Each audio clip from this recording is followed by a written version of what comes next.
Assalamualaikum warahmatullahi wabarakatuh. Saya Nadila Alivia dari 12 IPA 2 SMA Negeri 4 Bogor akan menjelaskan salah satu kasus pelanggaran HAM di Indonesia. Tugas ini merupakan tugas mata pelajaran Pendidikan Pancasila dan Kewarganegaraan kelas 12 semester 5 tentang kasus-kasus pelanggaran hak dan pengingkaran kewajiban warga negara.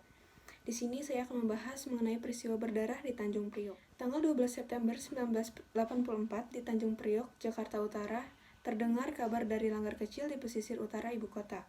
Abdul Qodir Jailani, seorang utama sekaligus tokoh masyarakat Tanjung Priok, disebut-sebut kerap menyampaikan ceramah yang dituding aparat sebagai provokatif dan berpotensi mengancam stabilitas nasional.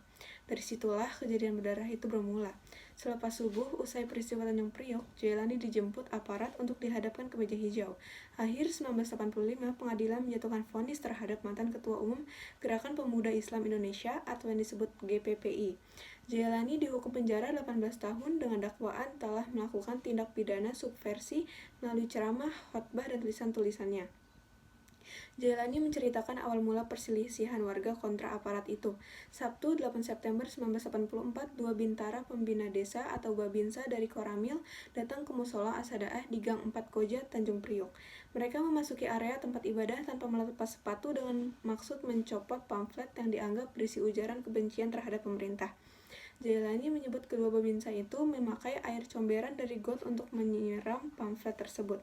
Namun, tidak pernah ada upaya nyata dari pemerintah atau pihak-pihak yang berwenang untuk segera menyelesaikan masalah ini secara damai sebelum terjadi polemik yang lebih besar.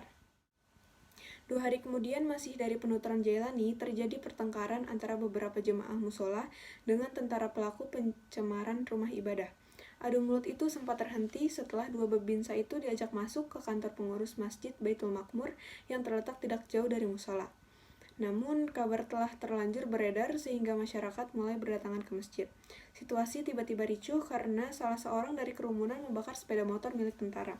Aparat yang juga sudah didatangkan segera bertindak mengamankan orang-orang yang diduga menjadi provokator. 4 orang ditangkap, termasuk oknum pembakar motor. Namun, kata Jailani, masyarakat masih mencari cara agar persoalan ini tidak harus melibatkan massa dalam jumlah besar. Keesokan harinya, tanggal 11 September 1984, jemaah meminta bantuan kepada Amir Biki untuk merampung permasalahan ini. Amir Biki segera merespons permintaan jemaah itu dengan mendatangi Kodim untuk menyampaikan tuntutan agar melepas 4 orang yang ditahan. Namun, ia tidak memperoleh jawaban yang pasti, bahkan terkesan dipermainkan oleh petugas-petugas di Kodim itu. Merasa dipermainkan, Amir Biki kemudian menggagas pertemuan pada malam harinya untuk membahas persoalan serius ini. Para ulama dan tokoh-tokoh agama dimohon datang. Undangan juga disebarkan kepada umat Islam se-Jakarta dan sekitarnya.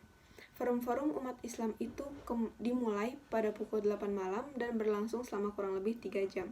12 September 1984, sekitar 1.500 orang bergerak, sebagian menuju Polres Tanjung Priok, yang lainnya ke arah Kodim yang berjarak tidak terlalu jauh, hanya sekira 200 meter. Masa yang menuju Polres ternyata sudah dihadang pasukan militer dengan persenjataan lengkap. Bahkan tidak hanya senjata saja yang disiapkan, juga alat-alat berat termasuk panser. Peringatan aparat dibalas takbir oleh massa yang terus merangsek. Para tentara langsung menyambutnya dengan rentetan tembakan dengan senapan otomatis. Ribuan orang panik dan berlarian di tengah hujan peluru. Dari arah pelabuhan, 2 truk besar yang mengangkut pasukan tambahan datang dengan kecepatan tinggi. Tak hanya memutahkan peluru, dua kendaraan berat itu juga menerjang dan melindas massa yang sedang bertiarap di jalanan. Suara jerit kesakitan berpadu dengan bunyi gemeretak tulang-tulang yang remuk. Kejadian serupa dialami rombongan pimpinan Amir Biki yang menuju Kodim. Aparat meminta 3 orang perwakilan untuk maju, sementara yang lain harus menunggu. Ketika 3 perwakilan massa itu mendekat, tentara justru menyongsong mereka dengan tembakan yang memicu kepanikan massa. Puluhan orang tewas dalam fragmen ini, termasuk Amir Biki.